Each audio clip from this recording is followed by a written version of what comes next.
Iran says it is not interested in talks with the United States, despite calls for de-escalation from Indonesia and Malaysia. With regional pressure growing, Tehran insists it will not negotiate under threats. The Israeli army says its military campaign in Gaza is ongoing despite rising global pressure for a ceasefire. The MSF slams the US-backed aid plan as slaughter, while Indonesia and Malaysia call for peace. Lebanon's health ministry says an Israeli airstrike on Nabatea killed a woman and injured 11 others. Israel claims it targeted Hezbollah sites near the border in response to activity. Moscow has summoned the German ambassador, accusing Berlin of harassing Russian journalists working in Germany. The move escalates tensions over media rights amid strained Russia-EU relations.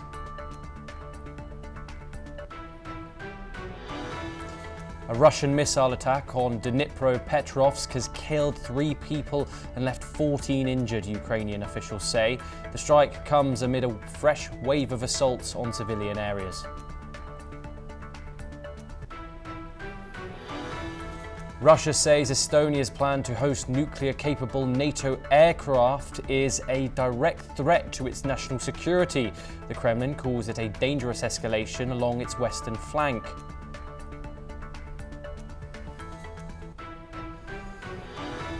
Leaders of Germany and Austria urge stronger EU cohesion on defence, migration and trade in a joint press conference. They warn that Europe must stay together amid global economic and security pressures.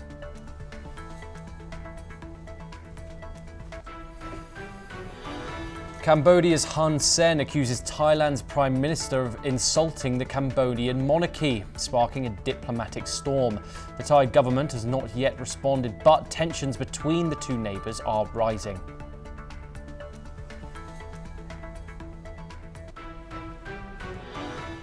Now we start in Europe. Moscow has summoned German Ambassador Alexander Graf Lambsdorff to protest Berlin's persecution of Russian journalists and to inform him of Russian retaliatory measures in response to the claims. Russia has clashed repeatedly with Germany over the issue and expelled a German correspondent and cameraman last November in what it said was a symmetrical response to German moves against Russian state TV journalists. Russian Foreign Ministry spokeswoman Maria Zakharova has said that Germany was applying undue pressure and harassment against Russian journalists and their family members. She has previously spoken of passports being revoked and limits on journalists' freedom of movement. Here's what she said on the issue. То, что сейчас творится в Германии властями этой страны в отношении российских журналистов, средств массовой информации, это уже запредельный цинизм и нарушение всех взятых на себя обязательств. Власти Германии не прекращают практику систематических притеснений аккредитованных в этой стране российских журналистов. Различные формы административного давления, травля, пропаганда, целью которой является уничижительное отношение, формирование уничижительного отношения к российским журналистам. Все это теперь применяется не только в отношении самих СМИ, как юридических лиц, и не только на журналистах это все сказывается, но теперь еще и на членах. This comes as a Ukrainian drone attack on Russia's Kursk region injured a war correspondent from the Chinese news outlet Phoenix TV, according to Russian authorities. The acting governor of the Kursk region, Alexander Kaishtin, has said that the journalist had skin cuts to his head after treatment, refused hospitalization. Russia's foreign ministry called on the United Nations High Commissioner for Human Rights and other international organizations to promptly respond and give a proper assessment of the incident. We're now joined by Ruben Johnson, who's the director of the Asia Research Center at the Casimir Polansky Foundation located in Warsaw, Poland. Thank you very much, Ruben, for joining us.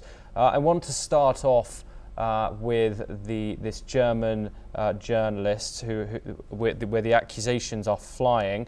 Russian obviously consistently accuses others of media bias, especially in regard to its war in Ukraine, yet imposes sweeping restrictions on independent press in Moscow and beyond. Is this about journalist safety or narrative control, do you think, Ruben? This is about the Russians getting payback for the way they treat not just journalists, but almost any foreigners living and working in Moscow. I'll explain what I mean by that. If you read the reports on these Russian journalists who are going to be expelled from Germany, you will read that this is a question of the journalist in question violating the residency regulations that are used in Germany. Now, there is no country in the world that has more stringent residency requirements, like maybe North Korea, but I can't think of one that's worse than Russia. When you enter Russia with your passport and your visa that says that you are a correspondent, what have you, you go through a whole long series of procedures that I don't want to get into. It takes too long, but basically you have to have yourself registered at a specific address. And if you don't own that piece of property, then you need a letter that's been signed and stamped by the local residence committee of the people who do own the property that say they have no objection to you living there. And then you take all these documents and you go someplace. It's a very laborious process so that you're registered at a specific place. And if they decide you have violated the residency regulations, you can be expelled in a minute. There was a gentleman a few years ago who was expelled because he was registered at one address, but he slept overnight one night at the residence of his girlfriend. And for that, he was expelled from the country. So the Russians don't have a leg to stand on. They don't deserve any sympathy. They're getting back what they've been doing to people for ever and ever and ever on a grand scale. Ruben, that's some great insight. Germany has revoked credentials of Russian state TV reporters. Do you think countries should differentiate between journalists and state propaganda arms? And what do you think the problems that arise are in regards to both sides of this question? Well, the problems are from almost largely from the Russian side. First of all, the Russians are going to claim all kinds of horrendous persecution because if you just have to understand, in any sort of dispute of any kind, Russians are always victims. They're never perpetrators. They've never done anything wrong. Only wrongs have been visited upon them. So that's their default position. But secondly, they're famous for putting people into positions as correspondents and they may not actually be functioning journalists. They may be performing functions for some other part of the Russian state apparatus, such as the intelligence service. I don't really know in this particular case whether the person in question was a legitimate journalist or not. But it's always, they have more resources, they have the ability to put more people into foreign countries, and they're always going to have more. That's another point. They're always going to have more journalists in foreign countries than that foreign country has in Russia. And yet the Russians are always screaming about reciprocity when it comes to other matters. We have to have the same number of journalists, the same number of diplomats in our countries, etc. But whenever they can find a way to violate that reciprocity principle, they will. Ruben Johnson, thank you very much for joining us on the programme and for your insight. We really appreciate it. We move on to the Middle East for our next story, where tensions continue to escalate in Gaza, both politically and on the ground. Israeli army spokesman Ephra says the military's operation in Gaza is not yet complete, adding that forces are preparing for a variety of scenarios while continuing to target Hamas. Let's take a listen in to the official. During the operation, approximately 530 missiles and 1,100 UAVs were launched from Iran toward Israel territory. Most were aimed at population centers. The Israeli Air Force and Navy intercepted many of the missiles and 99% of the UAVs launched at Israel, most of them outside the Israeli territory. Our defense systems significantly reduced the impact. Unfortunately, no defense is airtight. As a result of the attacks, 29 Israeli civilians lost their lives, and many others were injured or lost their homes. The operation's success cannot undo the pain and deep loss we've suffered. This comes as Prime Minister Benjamin Netanyahu denies reports of a phone call with US President Donald Trump in which they allegedly agreed to plan an end to the war. Netanyahu's office says no such conversation took place and that Israel has never shown any plan involving a ceasefire or a future Palestinian state. On the humanitarian front, Gaza's media office is accusing Israel of spreading lies about Hamas stealing aid. This comes after a video surfaced showing masked men on aid trucks, which Gazan officials say were protected by local clan members and not terrorists. Meanwhile, hospitals report at least 36 Palestinians killed in Israeli strikes since dawn. We're now joined by Professor Ephra Imbar, who is a senior researcher at the Jerusalem Institute for Strategy and Security, and he joins us live from Jerusalem. Professor, let's start on inside the Gaza Strip on the ground. What's the current objective of the Israeli military operation in Gaza, and why is it not yet complete after so many months of brutal fighting? Well, the objectives are clear. There are two of them. One is to destroy the Hamas military capabilities, and second, to destroy its ability to rule over Gaza. And it was not accomplished yet. One reason is that Hamas was successful to take over the food that has been pushed into Gaza by various organizations. They take it, they use it for, of course, their own people. They use it also for the market, they sell it, and they use it also in order to recruit additional Hamas terrorists.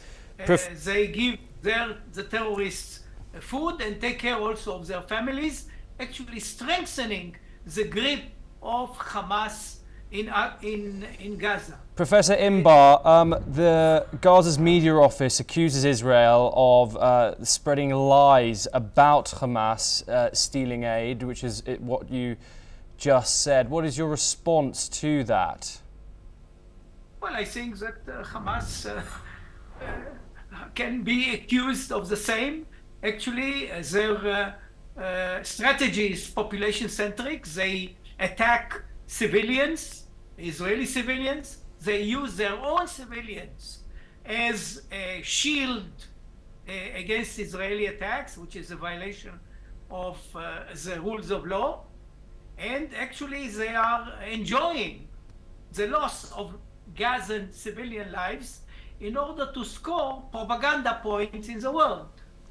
So I don't think they have any credibility in my view.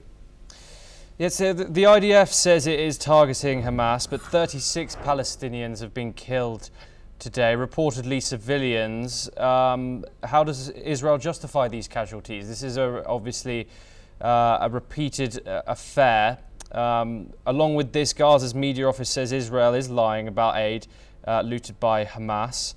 What are your thoughts on the current movement and operations of the aid points ran by the Gaza Humanitarian Foundation? I think the Gaza Humanitarian Foundation, which is supported by Israel and the United States, is trying its best to minimize the suffering of the Gaza population. And I want to make it quite clear that the moral responsibility for the suffering is Hamas. Hamas are using them. Hamas started the war. Hamas for years has enjoyed the suffering of their own people, and they continue to do so. It's a totally immoral terrorist organization, and we should be very careful in reading their announcements about what's happening in the world. And I must say that I'm also disappointed that it takes so long to take over the Gaza and get rid of Hamas. Professor Imbar, I just want to read a statistic. The United Nations released a report 3 days ago where it says over 400 Palestinians have been killed around private aid hubs. What is your response to that, just quickly, before we get to this supposed call that possibly could have occurred between Donald Trump and Netanyahu? I think it's quite clear. Hamas is shooting at the Palestinians that get close to those centers that give out food in order to continue their hold on the Gazan population. This is what has been happening. They try to prevent the Gazans from going to the food centers that are operated by Israel and the United States. Okay, Professor Imbar, Netanyahu has denied a phone call that has occurred between Donald Trump and himself, saying that there's been no talks recently in order to push forward a peace deal. He also denies any interest in a Palestinian state whatsoever. Doesn't this leave Israel with endless occupation or reoccurring wars in the foreseeable future, as critics might say? Of course, I am no privy to the information regarding the telephone calls between Israel's Prime Minister and the President. But I can really understand the positions that a Palestinian state in which Hamas will be the main power is not something acceptable to Israel. After all, Hamas wants the destruction of Israel. It attacked Israel. It is a terrorist Islamic radical organization. And why should we expect such a neighbor? They are not very good neighbors. I think have proven it already. I don't think no state in the world will accept a Hamas-ruled Palestine next to it.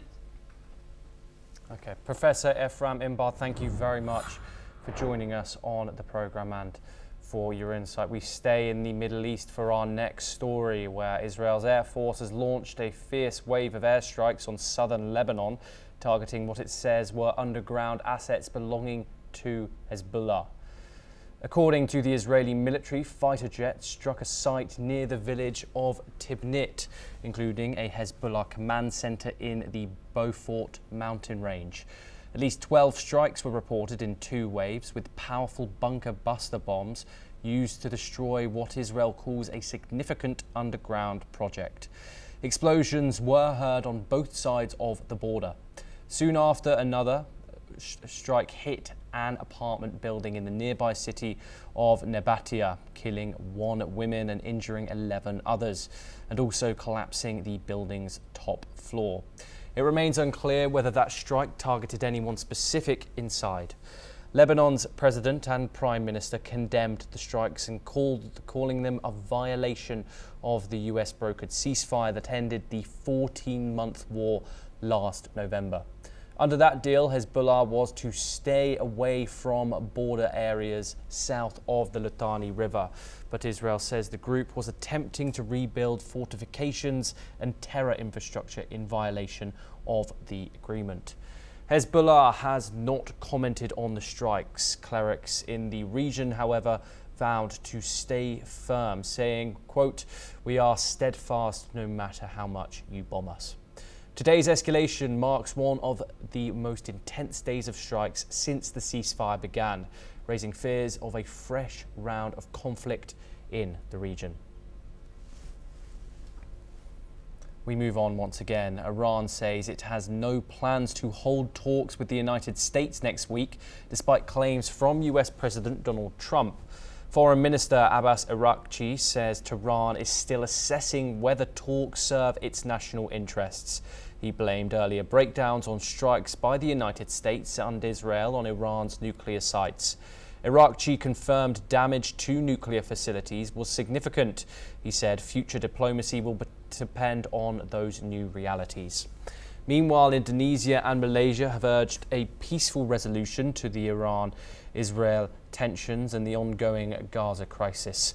Both countries called for calm and diplomatic talks to avoid escalation. Here's what the Indonesian President and Malaysian Prime Minister had to say. Kita menyambut baik adanya gencatan senjata antara Israel dan Iran. Kita berharap ini bisa langgeng, bisa terus menuju penyelesaian yang damai. Kita rasa lega buat sementara kerana ada ceasefire, gencatan senjata di antara Israel dan Iran. Malaysia umpamanya telah terlalu menyuarakan pandangan yang keras atas pencerobohan dan pelanggaran Israel ke atas Iran dan mendukung hak Iran untuk membalas supaya maruah, integrity, dignity negara Iran tidak tercemar. And now to Europe, where a Russian strike has killed at least 3 people and wounded more than a dozen in Ukraine's industrial Dnipro-Petrovsk region, where Moscow has stepped up fatal bombardments. Russian forces, which invaded Ukraine in early 2022, are reportedly vying to gain a foothold in Dnipro-Petrovsk for the first time in the war. Moreover, authorities in the northern Kharkiv region reported that 1 person was killed and 3 others injured in Russian attacks. This comes after Russia unleashed a massive overnight assault, firing 363 drones and 8 missiles into Ukrainian territory. The Ukrainian Air Force claims to have shot down 359 drones and 6 missiles. However, despite these defences, strikes managed to hit Starkovskaniv in the west, a city that houses a crucial Air Force base. Meanwhile, Russia seized control of 2 more settlements in East Donetsk, even as Ukraine claims to have halted a Russian advance in the Sumy region on the same day. The Russian Defense Ministry said its forces captured the villages of Novosherkivsk and Shevchenko in the last 24 hours. It adds that troops struck Ukrainian air defense radars, drone production sites, storage depots and ammunition warehouses across 152 locations. In a major shift in US-Iran relations, President Donald Trump's administration is considering a plan to allow Iran access to as much as $30 billion to build a civilian nuclear energy program. This, according to a CNN report, comes days after the US bombed 3 of Iran's key nuclear sites, Isfahan, Fordow and Natanz, alongside Israel under Operation Midnight Hammer. US envoy Steve Witkoff allegedly discussed the plan in a secret meeting with the Gulf partners last week. The deal would involve Gulf allies, not the US directly, funding a non-enrichment nuclear program for Iran, contradicting Tehran's long-standing demand to enrich uranium for energy. The package could also include lifting certain sanctions and unfreezing Iran's access to $6 billion in foreign accounts. One IDEA reportedly involves replacing the underground Fordow site with a new civilian facility.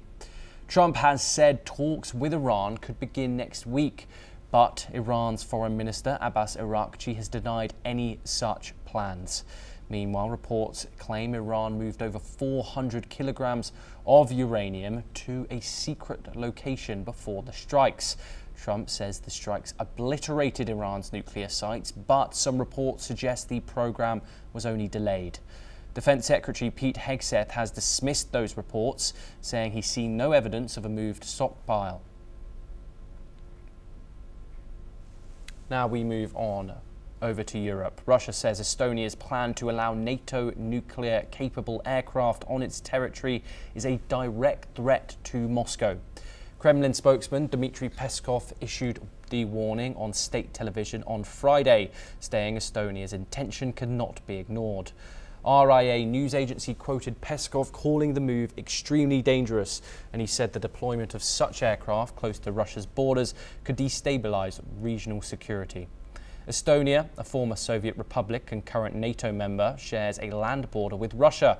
In recent months, its defence minister has openly discussed welcoming NATO assets, including nuclear-capable planes, to deter Russian aggression.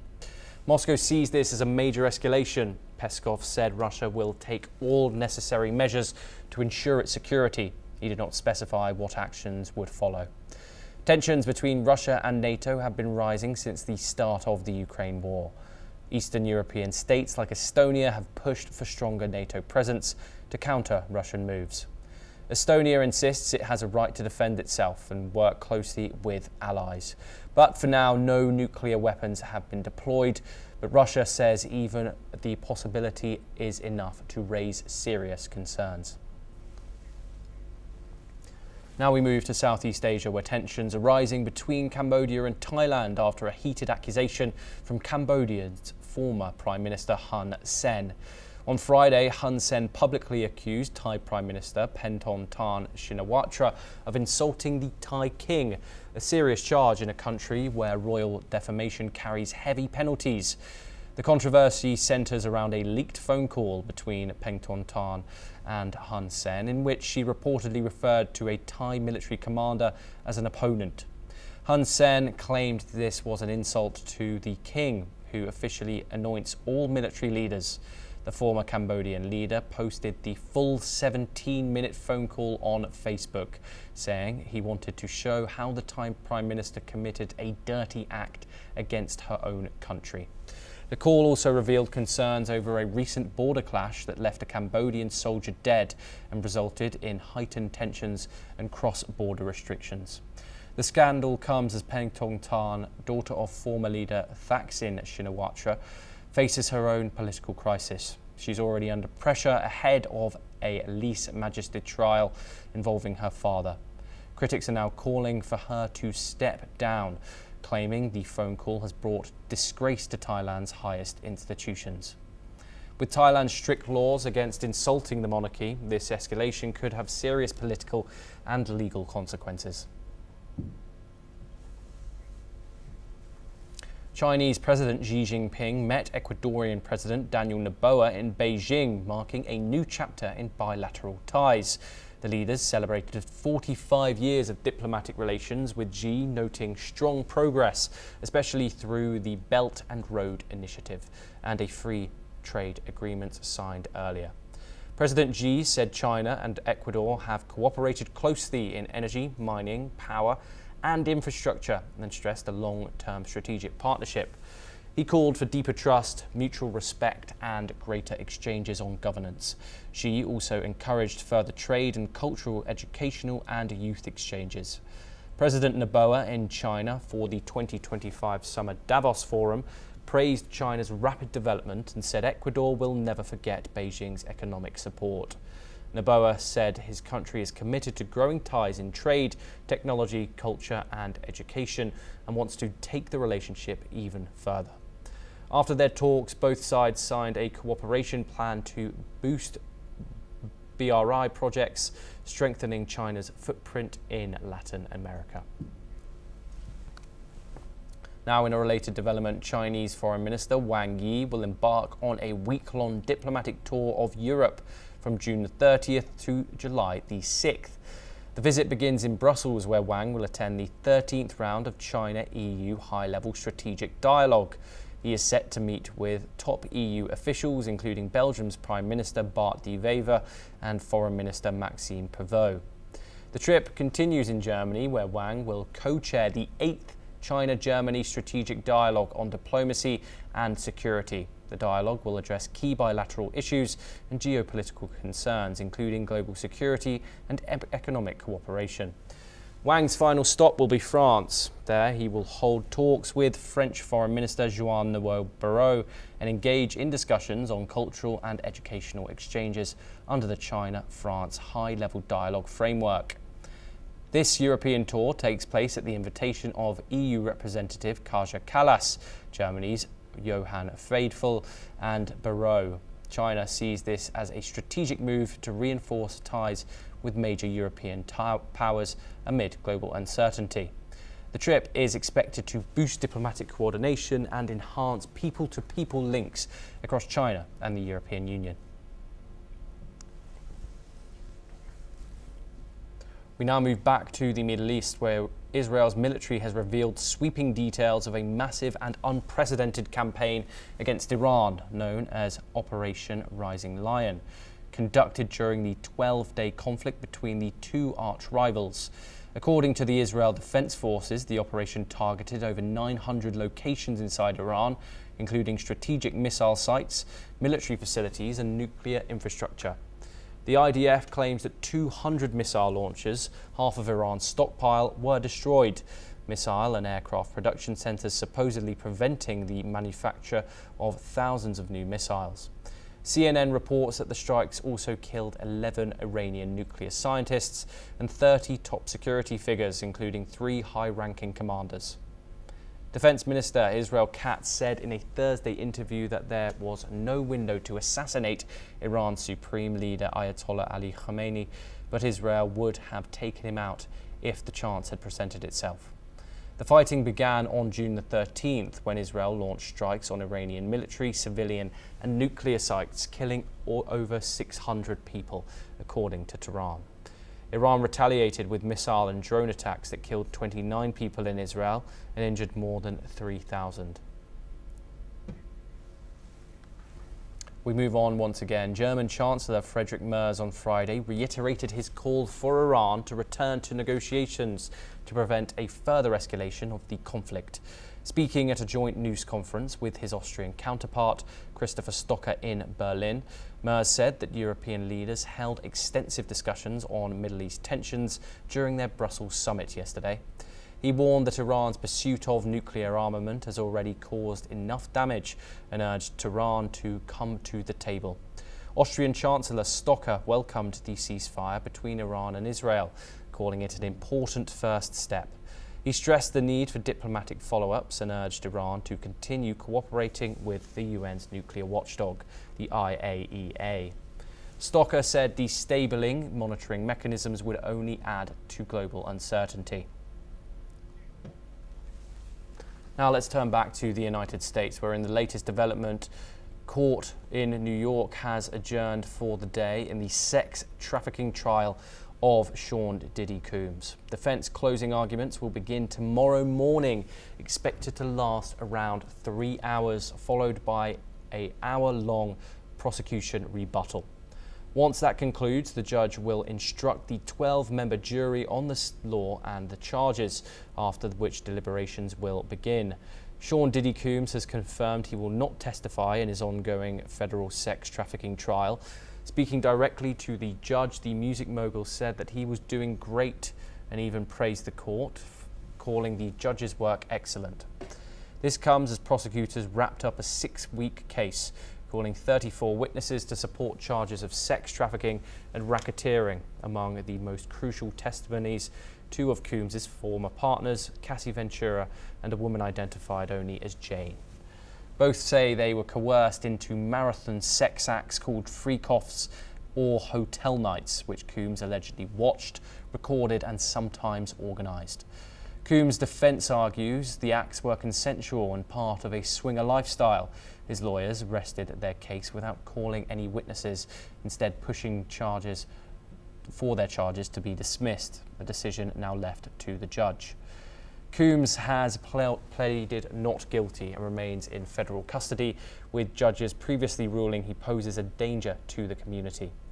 In court, Combs has been active in his defence, passing notes to his lawyers and even drawing warnings from the judge for nodding at jurors during cross-examinations.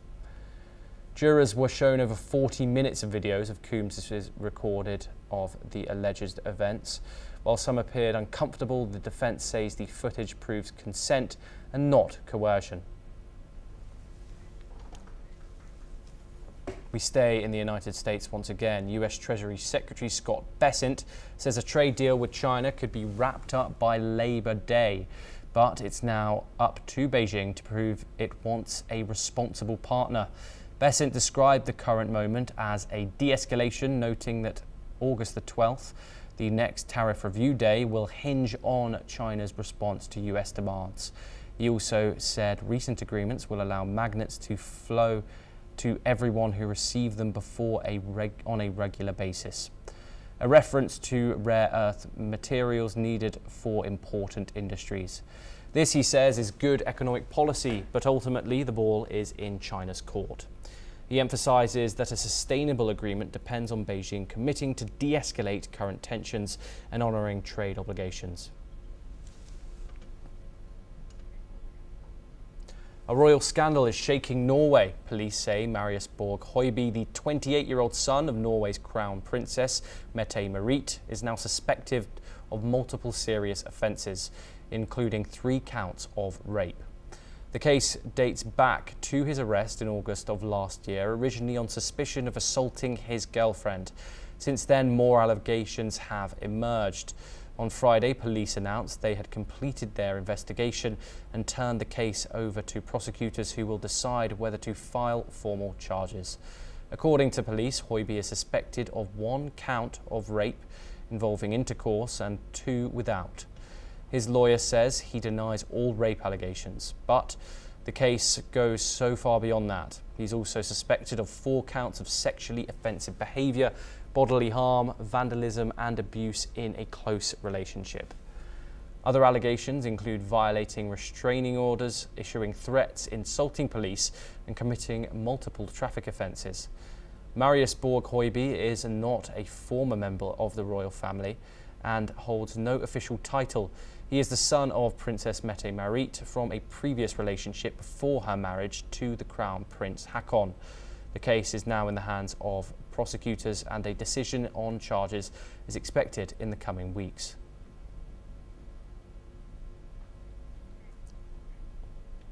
Oil prices rose on Friday but are heading for their steepest weekly drop since March of 2023. This follows the Iran-Israel conflict failing to cause any major supply disruption, leading to the fading risk of premiums. Brent crude rose 51 cents to $68.24 a barrel, while US West Texas Intermediate gained 51 cents to $65.75 a barrel during the 12-day conflict that began with Israel's strike on Iran's nuclear sites on June the 13th.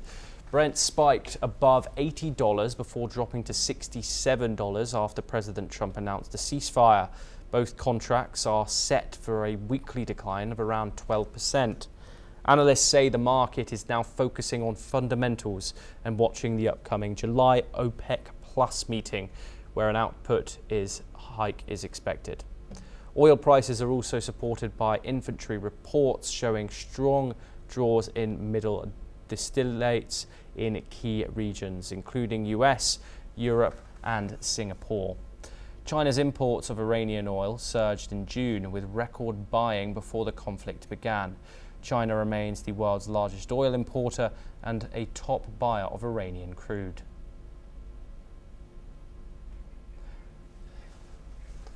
Now let's move back over to Europe, where Denmark's Arctic commander says no Russian or Chinese state ships have been detected around Greenland, and that a US takeover of Greenland is not on my mind, he said after meeting with American officials.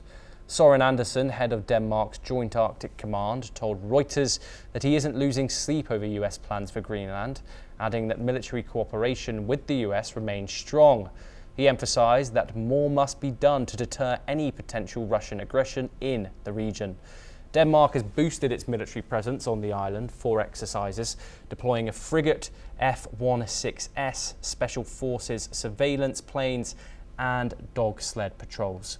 Andersen said Greenland isn't hard to defend, but requires a credible deterrent in the face of emerging threats. Critically, he said that no Russian or Chinese state vessels are currently operating near Greenland, despite previous unexpected appearances. Andersen stressed that when Russia or China does make a move, Denmark must be ready. Well, that is all we have time for, and we will continue to bring you more news updates from around the world. Thank you.